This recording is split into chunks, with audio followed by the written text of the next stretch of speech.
My stepdaughter insulted me before my family, and when I called her out, my wife barked, "She's not your daughter. Don't correct her." I merely smiled. The next morning, I cut off her university payments, credit card, and car insurance. The words hit me like a physical blow, shattering everything I thought was true about my family. In that single, brutal moment, I realized the deepest cuts come from the people you love the most. The kitchen, once filled with the warmth of shared laughter, was now utterly silent, choked by a tension you could cut with a knife. Every eye at the Thanksgiving table was on me, but all I could hear was the ringing in my ears. I was 34, just living my life, when I met Olivia at a software development conference in Boston. She worked in HR for a tech startup, recently divorced, a single mom raising her 10-year-old daughter, Chloe. Olivia was stunning, sharp, with a laugh that just lit up any room she walked into.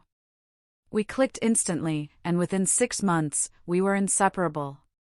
Chloe was a sweet, quiet, and a little shy back then, but she slowly warmed up to me. I remember our first trip to the aquarium. Her face, pressed against the glass, lit up watching those beluga whales. She turned to me, that genuine smile on her face, and said, "This is the best day ever, Ethan." My heart just melted. Olivia and I got married 2 years later. I was all in, from day one. Chloe's biological father, Adam, had been mostly absent since the divorce. He'd show up for birthdays and Christmas if it was convenient, paid minimal child support, and seemed perfectly content to let someone else handle the real parenting. I honestly didn't mind. I genuinely cared about Chloe and wanted to be there for her. The first few years were good. I helped her with homework, went to her school plays, drove her to soccer every Tuesday and Thursday. When she made the honor roll in 7th grade, I took her out for ice cream. When she had her first heartbreak at 14, I sat with her, just listening as she processed everything. I paid for everything. Her braces, which cost a fortune. Her laptop for high school. SAT prep. Driver's education. I covered it all. Because that's what fathers do. Olivia made good money, but I earned significantly more as a senior software architect. My salary allowed us to live comfortably in a nice neighborhood in suburban Austin, and I never, not once, complained about the expenses. Chloe got into Arizona State University with a partial academic scholarship, wanting to study marketing and communications. The remaining tuition, room, and board, everything, came to about $25,000 a year. I wrote the check without a second thought. I also gave her a supplemental credit card linked to my account for emergencies and reasonable expenses. It had a $3,000 limit, and I trusted her to use it responsibly. When she turned 17 and got her license, I bought her a used Honda Civic. Nothing extravagant, but reliable, safe. I put her on my car insurance policy, which hiked my premium by about $1,500 annually. Again, no complaints. This was my daughter, in every way that mattered, even if we didn't share DNA. But then, something shifted during her freshman year. Chloe started coming home less. When she did visit, she was glued to her phone, barely acknowledging Olivia or me. This entitled attitude developed, and it grated on my nerves, but I chalked it up to teenage rebellion, college life. Olivia assured me it was just a phase. Then the credit card bills started creeping up. $300 at Sephora, $200 at Urban Outfitters, $500 at some trendy restaurant in Tempe. When I gently suggested she be more mindful of her spending, she just rolled her eyes and said, "It's not like you can't afford it." That stung, but I let it go. Then came Thanksgiving of her senior year. My parents, Richard and Susan, drove down from Montana. My younger sister, Sarah, flew in from Portland with her husband, David, and their twin boys. It was the first time in 3 years our whole family had been together, and I was so excited to host everyone. Chloe arrived home the night before. She breezed through the door, barely a hello to Olivia or me, and went straight to her room. I heard her on FaceTime, laughing loudly about some party she'd attended. The next morning, she came downstairs around 11 a.m., still in her pajamas, while the rest of us had been up since 7 o'clock, preparing the meal. "Morning, sweetheart," I said, trying to keep my tone light. "Want to help your mom with the sweet potatoes?" She looked at me like I'd asked her to perform surgery. "I'm exhausted, Ethan. I just need coffee." My mother raised an eyebrow from across the kitchen, but didn't say anything. Olivia shot me a look that said, "Let it go." So I did. Dinner started pleasantly. My father said grace, and we began passing dishes.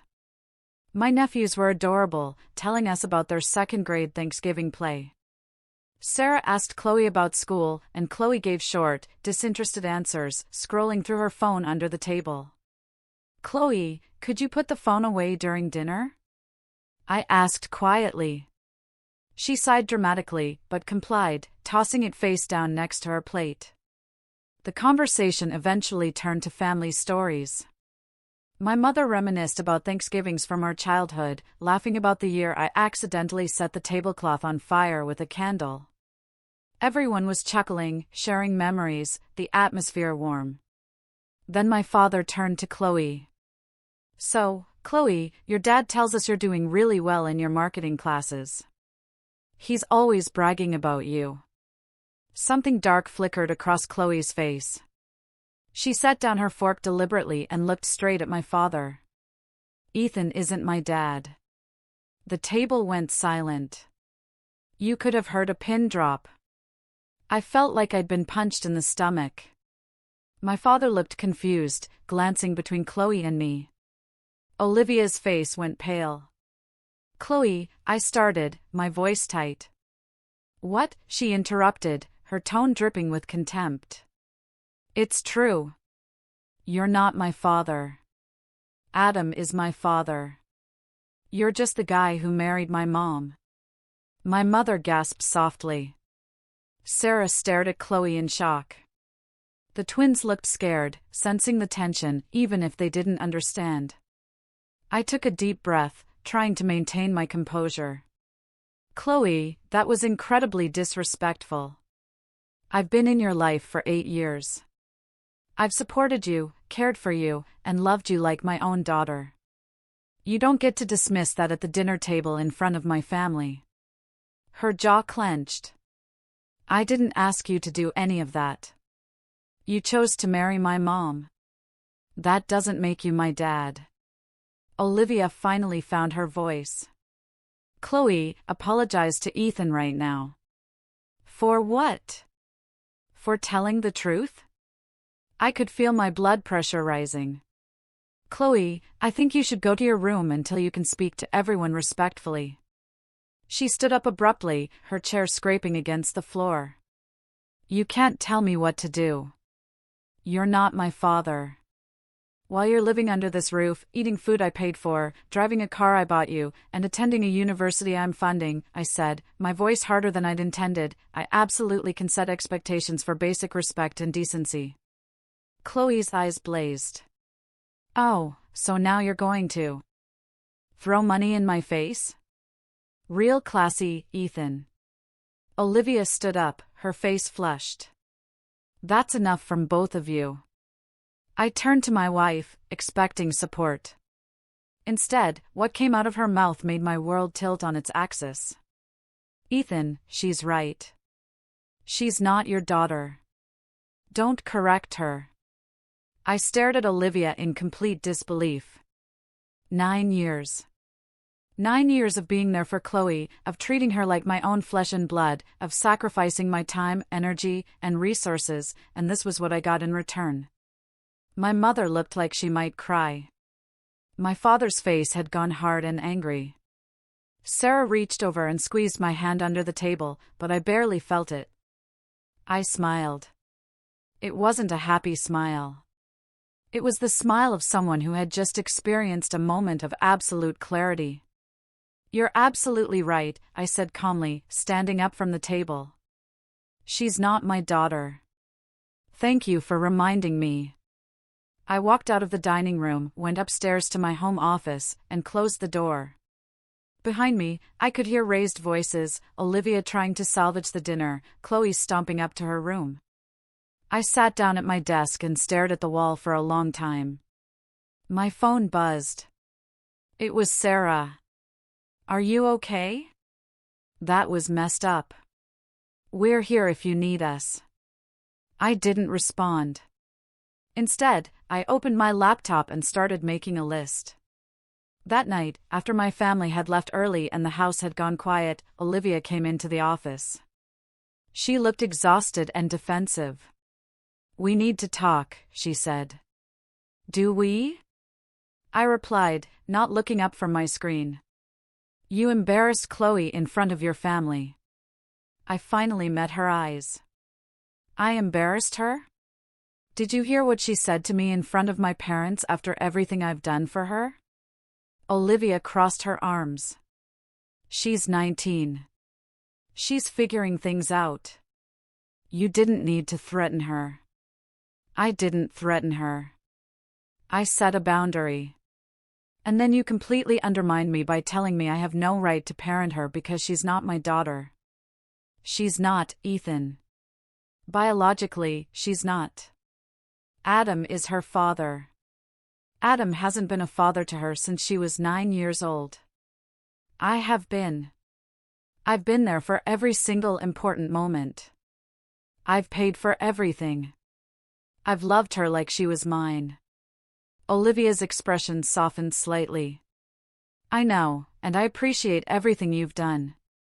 But you can't force her to see you as her father. She's struggling with her identity right now, and you going nuclear isn't helping." "I didn't go nuclear. I asked her to be respectful. And then you brought up money, which was manipulative." I felt my jaw clench. "Manipulative?" I stated facts. "She wants to pretend I'm just some random guy who married you? Fine. But she doesn't get to pretend that while enjoying all the benefits of having me as a father." Olivia sighed. "Can we just drop this? It's been a long day." "Sure," I said quietly. "We can drop it." She left the office, and I went back to my laptop. I didn't sleep that night. The next morning, I was up at 6 o'clock. Olivia and Chloe were still asleep. I made coffee and got to work, but I knew I'd need to wait until Monday to make the important calls. Thanksgiving Friday meant most offices would be closed. I spent the weekend in my office, avoiding both Olivia and Chloe. The tension in the house was suffocating. Monday morning arrived. I was up early again, and this time I could actually execute my plan.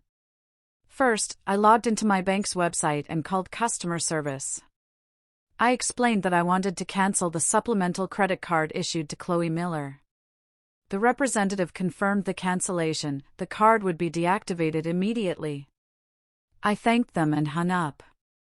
Next, I called Arizona State University's bursar office.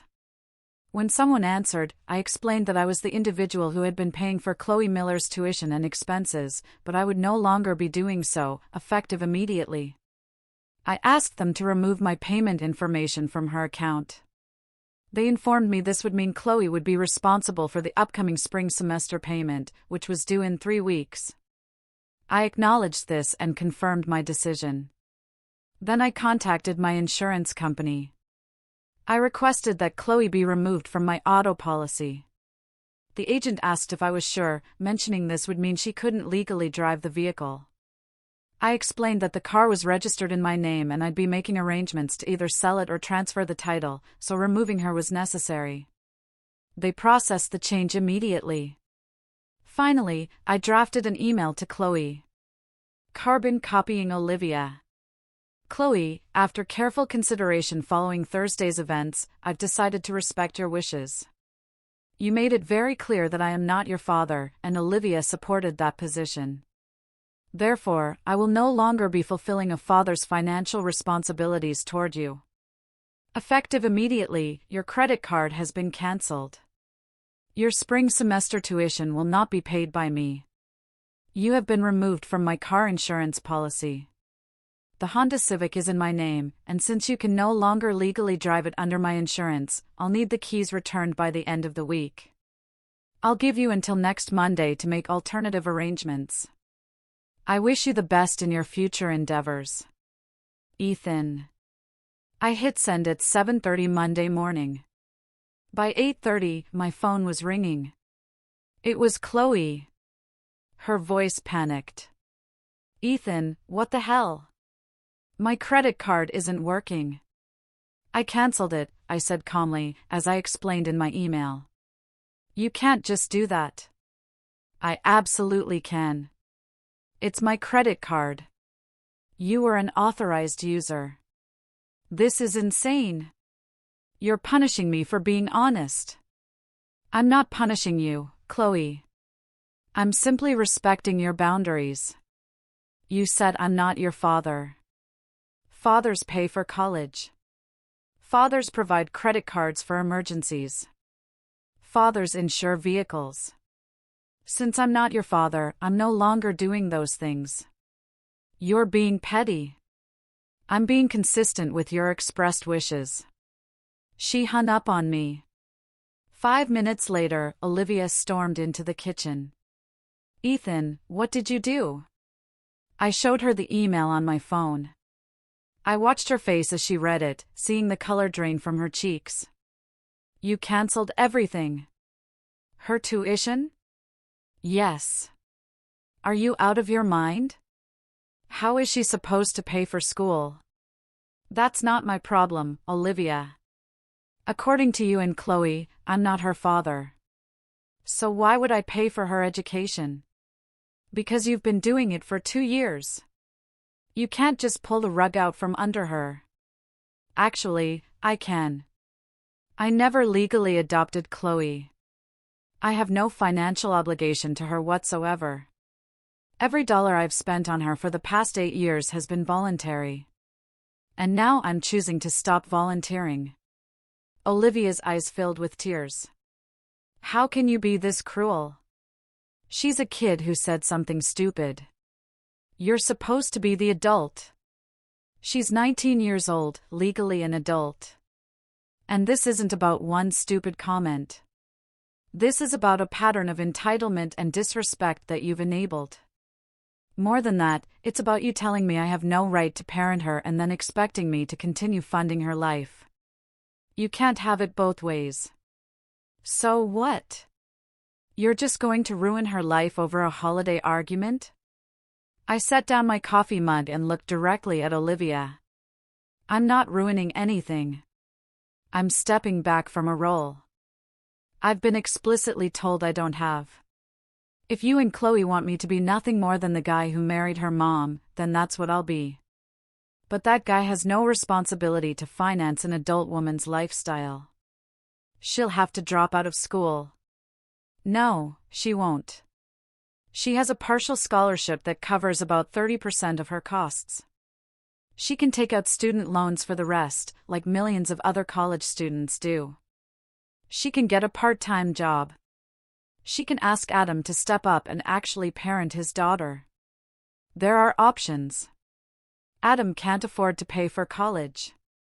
You know that. Then maybe Chloe will learn to appreciate what she had before she threw it away. Olivia wiped her eyes angrily. I can't believe you're doing this after all we've been through together. All we've been through?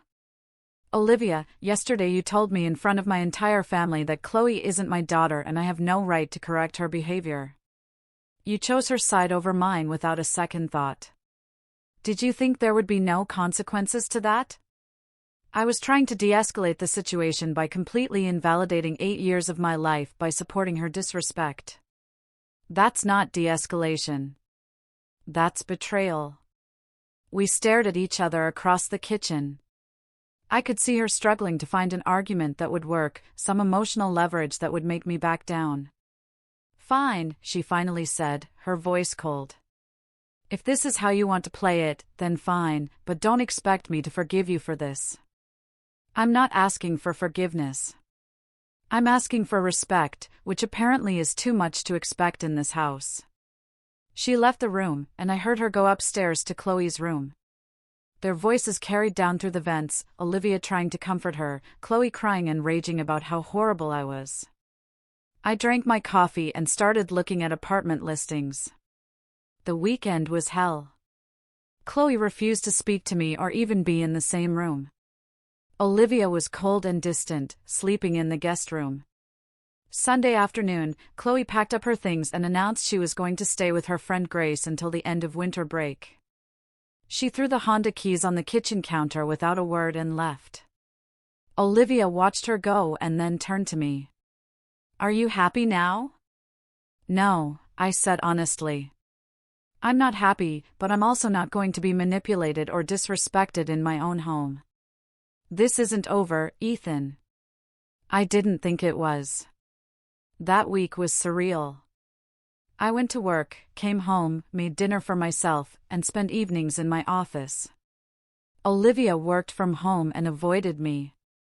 We communicated only when necessary, usually via text message despite being in the same house. On Wednesday, my phone rang. It was Adam, Chloe's biological father. I almost didn't answer, but curiosity got the better of me. "Ethan, it's Adam. We need to talk about Chloe." "What about her?" "She called me crying, saying you cut off all her money and kicked her out of the house." "I didn't kick her out. She chose to leave, and I didn't cut off all her money. I stopped paying for things that are not my legal responsibility." "Dude, come on. She's in school. She needs help. Then help her, Adam. You're her father, right?" That's what she was so eager to remind me. "So step up and be a father." There was a long pause. "I can't afford to pay for Arizona State. You know I'm barely making ends meet as it is." "Then I guess Chloe will need to figure something out. Student loans, part-time work, transferring to a cheaper school, lots of options." "You're really going to do this to her over something she said when she was upset?" "Adam, with all due respect, you have no standing to lecture me about parenting. You've been absent from Chloe's life for years. I'm the one who raised her. I'm the one who was there, and now I'm done. If you want to step up, great. But don't call me expecting me to keep funding everything while getting none of the respect." Olivia is really upset about this. Olivia made her choice when she told me Chloe wasn't my daughter and I had no right to correct her. She can deal with the consequences. "Man, you're cold." "No, Adam. I'm just done being used." I hung up. He didn't call back. Over the following weeks, things started happening. Chloe had apparently tried to use her credit card over the weekend before realizing it was completely cancelled. She'd gone to the university to check on her spring semester registration and discovered that without payment, she'd be dropped from her classes. The car situation was solved when she arranged to borrow Grace's parents' old SUV temporarily, but she had to get her own insurance policy, which she couldn't afford without a job. Olivia tried one more time to get me to reconsider. We were both in the kitchen on a Friday evening, and she approached me while I was making dinner. "Ethan, please, can we talk about this rationally?" "I've been nothing but rational." "You're destroying her future over a tantrum." "I'm not destroying anything. I'm removing myself from a relationship where I'm not wanted or respected. There's a difference. She does respect you. She was just angry and said something stupid. And you backed her up. You told me she wasn't my daughter and I had no right to correct her. Do you understand how that felt? After 8 years of being there for her, of treating her like my own, you threw that in my face." Olivia looked down. "I was wrong to say that. I was trying to calm the situation down, and I said something I shouldn't have. Do you actually think I'm Chloe's father in any meaningful way, or were you just saying what you thought I wanted to hear?" She hesitated. That hesitation told me everything I needed to know. "I think you've been a wonderful stepfather," she said carefully. "Stepfather. Not father. Ethan, you know what I mean.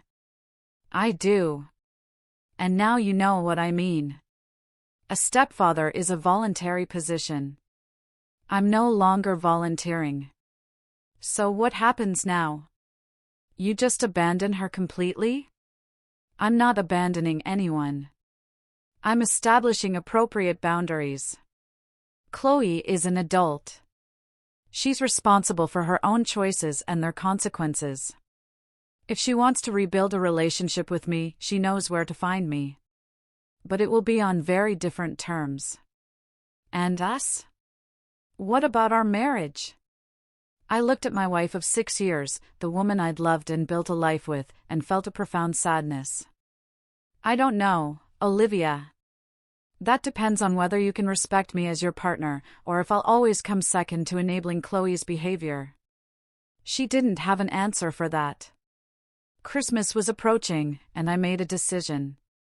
I called my parents and Sarah and arranged to spend the holiday week in Montana with them. I needed space and time away from the Cold War my house had become. Olivia didn't argue when I told her. She said she'd probably go visit her sister in San Diego. Before I left, Chloe came by the house. I was packing in my bedroom when Olivia called up to tell me Chloe wanted to talk to me. I came downstairs to find her sitting on the couch in the living room, looking smaller than I'd seen her in years. "Hi," she said quietly.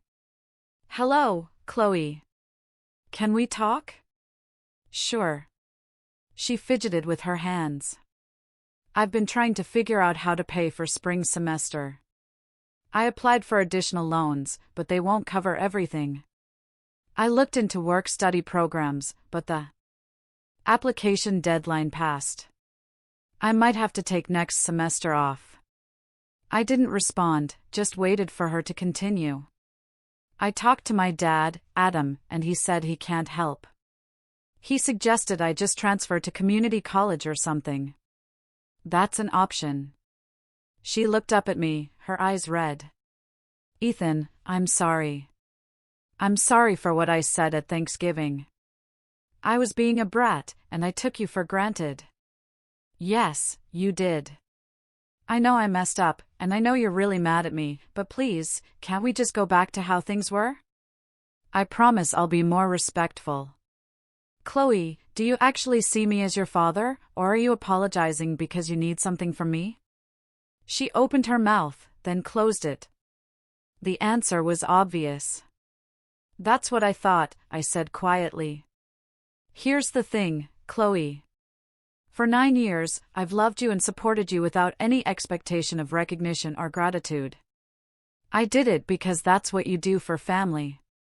But you've made it crystal clear that you don't consider me family. You consider me a resource, an ATM machine. That's not true."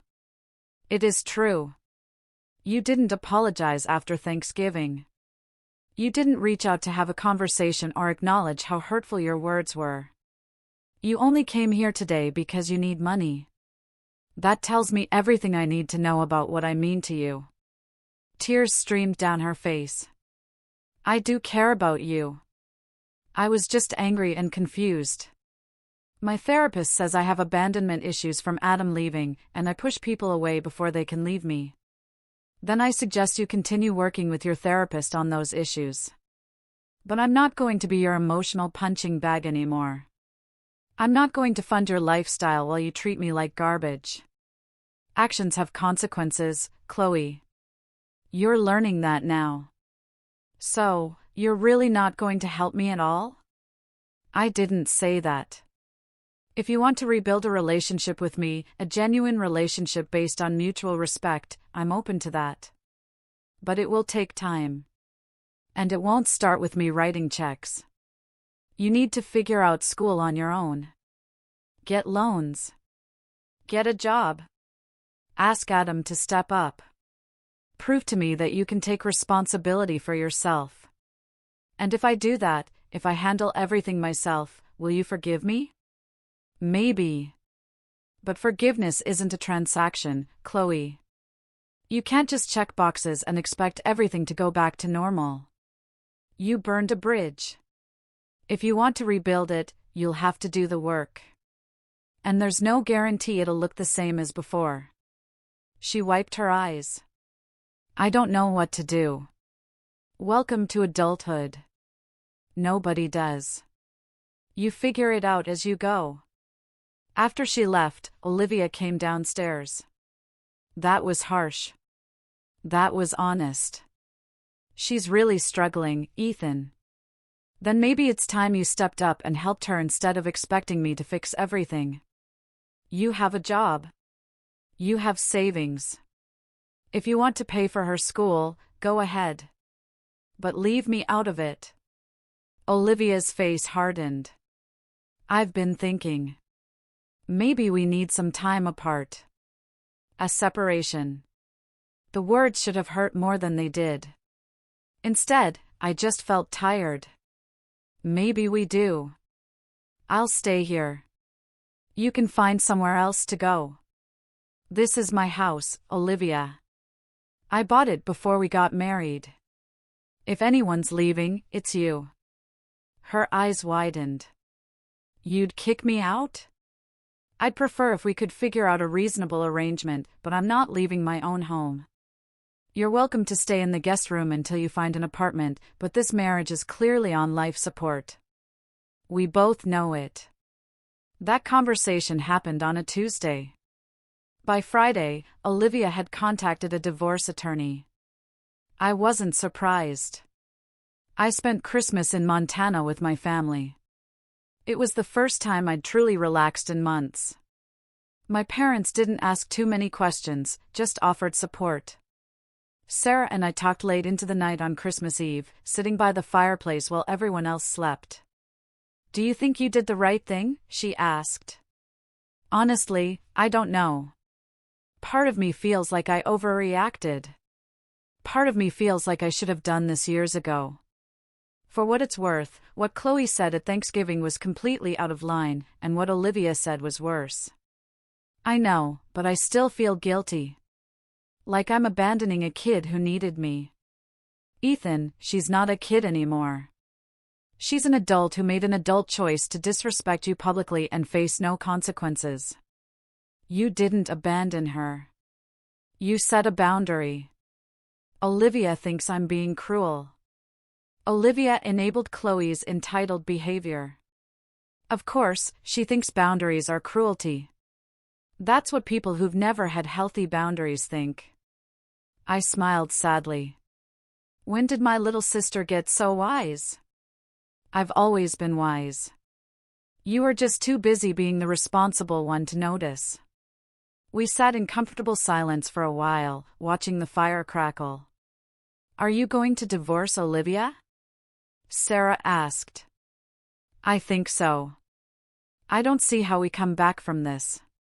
She chose Chloe over our marriage. Some things you can't unsay. I'm sorry. Me, too.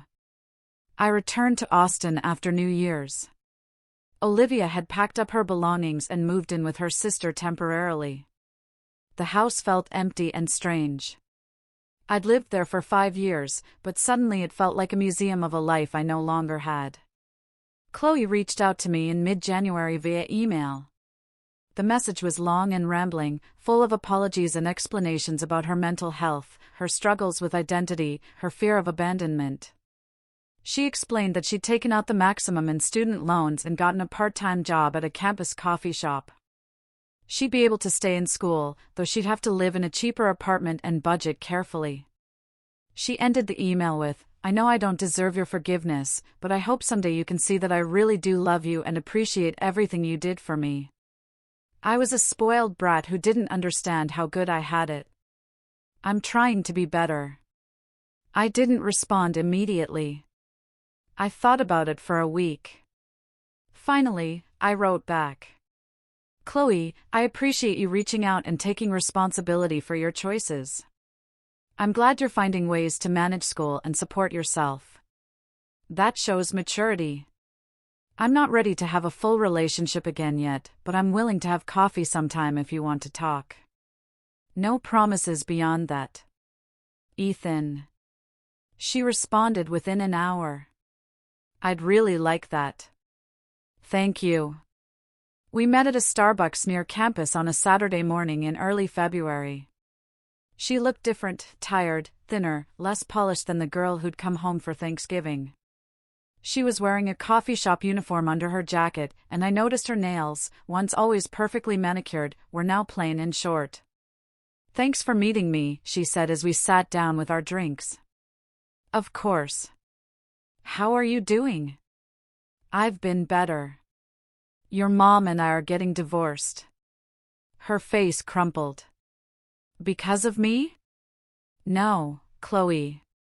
Because your mom and I had fundamental differences in how we viewed our family and my role in it. What happened at Thanksgiving exposed those differences, but it didn't create them. I'm sorry. I never wanted you guys to split up. I know, but some things can't be unsaid. Some damage can't be undone." We talked for almost 2 hours.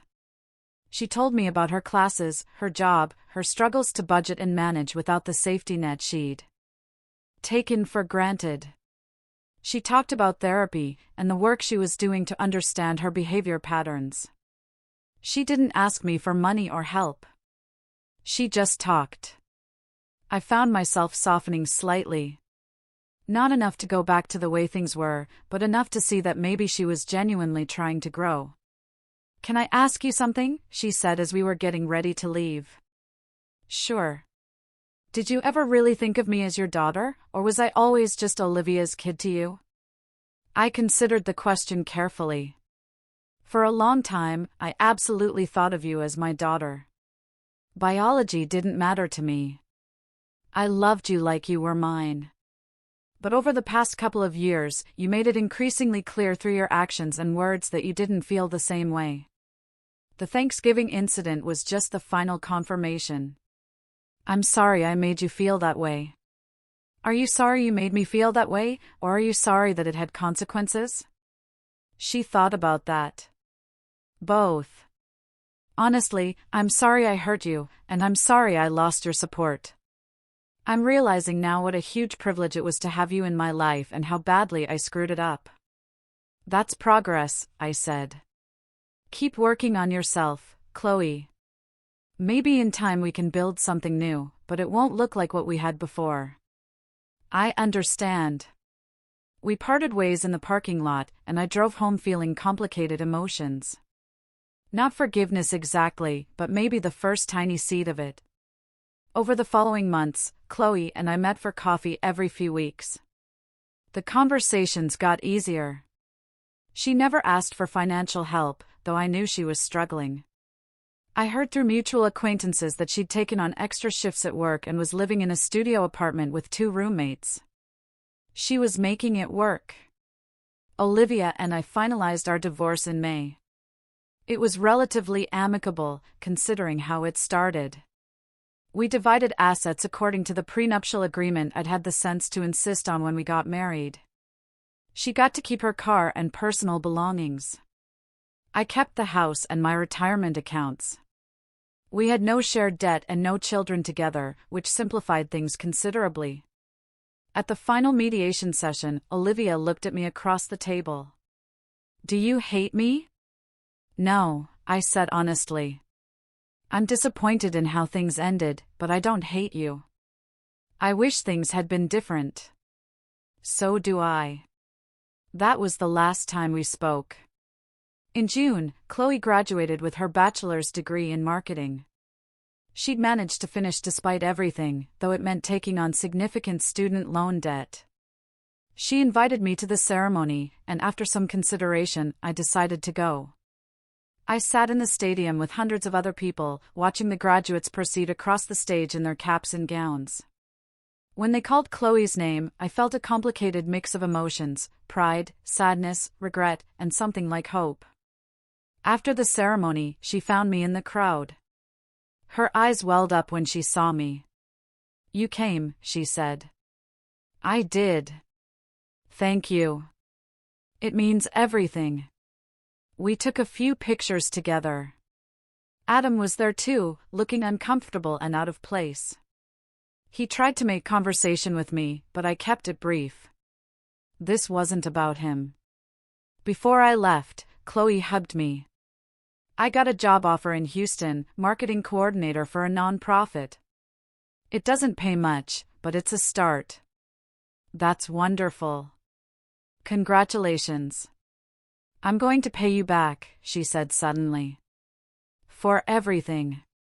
It might take me years, but I'm going to pay back every dollar you spent on me. Chloe, you don't have to. Yes, I do. Not because I owe you legally, but because I want to.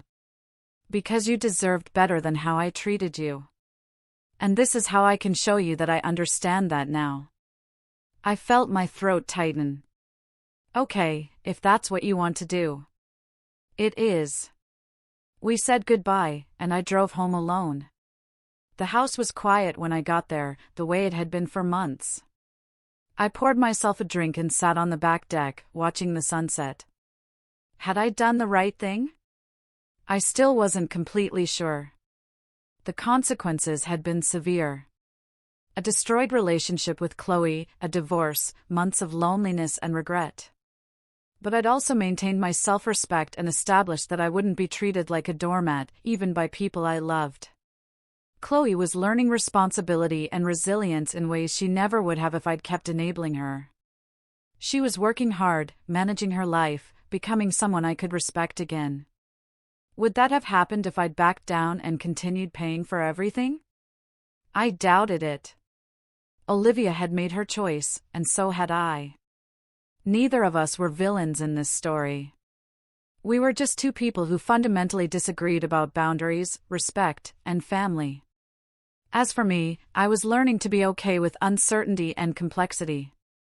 Life doesn't come with clear answers or happy endings tied up in neat bows. Sometimes you make hard choices and live with the consequences, good and bad. I get updates about Chloe occasionally through social media. She's doing well in Houston, building a life for herself. Every few months, I receive a small check in the mail, $50 or $100, with a note that says repayment installment #X. Thank you for everything. I put the checks in a savings account. Maybe someday I'll give it all back to her when she really needs it, or use it for a graduation gift when she finishes paying off her loans. I haven't decided yet.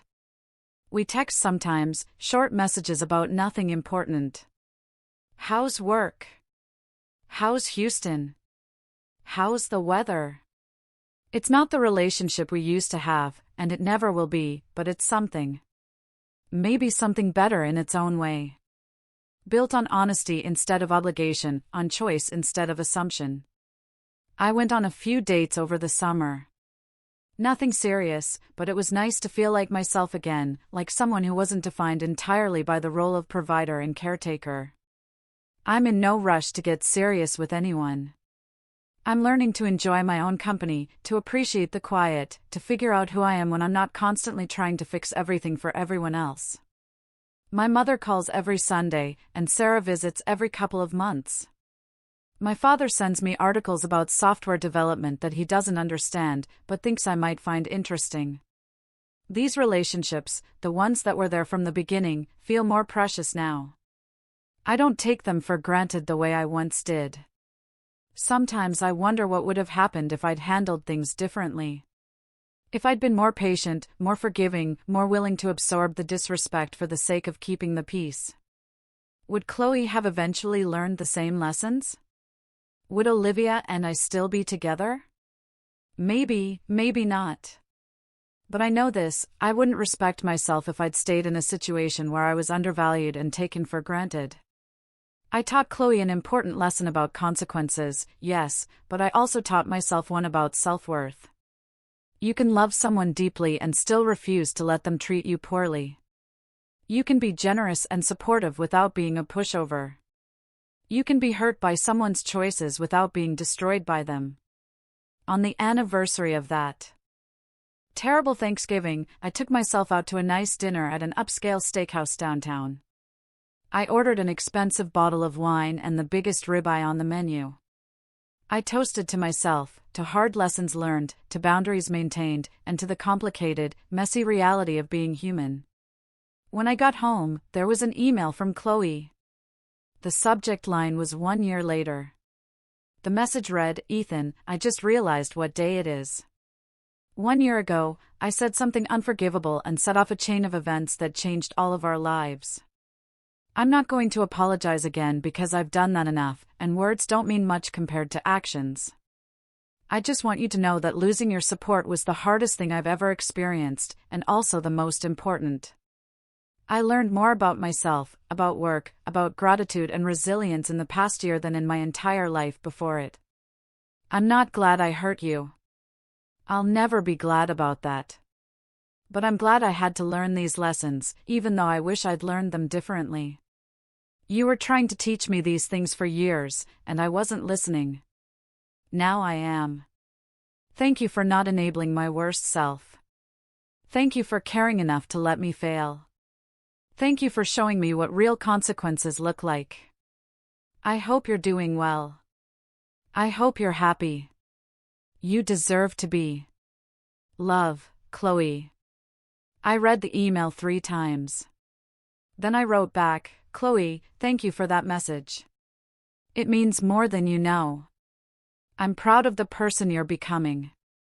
I'm proud that you took responsibility for yourself and made it work. That takes real strength. I'm doing okay, taking things one day at a time. Keep in touch, Ethan." I hit send and closed my laptop. Outside my window, the city lights twinkled against the darkening sky. Somewhere out there, Chloe was living her life. Olivia was living hers, and I was living mine. We weren't a family anymore, not in the traditional sense. But maybe we were something else, something more honest and authentic, even if it was more painful. I'd learned that sometimes love means walking away. Sometimes respect means refusing to be disrespected. Sometimes the kindest thing you can do for someone is to stop rescuing them and let them save themselves. It wasn't the ending I'd wanted when I married Olivia and took on the role of stepfather to her young daughter. It wasn't the happy family I'd envisioned all those years ago at the aquarium, watching Chloe's face light up with wonder. But it was real. It was honest. It was mine. What would you have done if you were in my shoes?